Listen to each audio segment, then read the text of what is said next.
तर आम्ही पोचलो आहोत महाराष्ट्राच्या आंबोलीला आणि ह्या बसवर लिहिलेलं आहे लालपरी एकच गाडी सावंतवाडी. सुजन्याला भूक लागली होती म्हणून आम्ही थांबलो आंबोली येथील बसस्टँडवर आणि तिला दिली भजी, चहा आणि बिस्किट.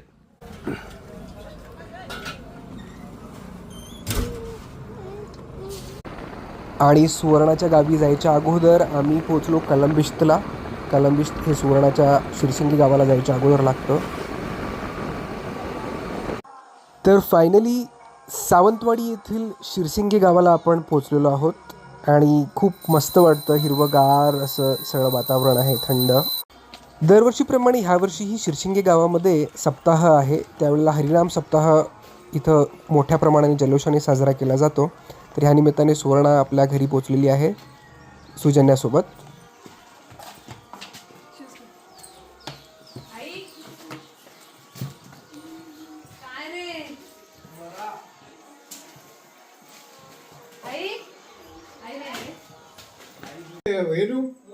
ते माझ्या खाटीच्या खालते ATM आहे ते बघूया काय आमचा. सुजन्या कचरा साफ करण्यासाठी मदत करताना ही अशी मस्त अशी हिरवीगार नारळाची झाडं, सुपारीची झाडं आणि त्यासोबत मिरीची वेल सोडलेली मस्त, बघायला सुद्धा मस्त वाटतं. सप्ताहाबद्दल माहिती पुढच्या ब्लॉगमध्ये देईन. धन्यवाद.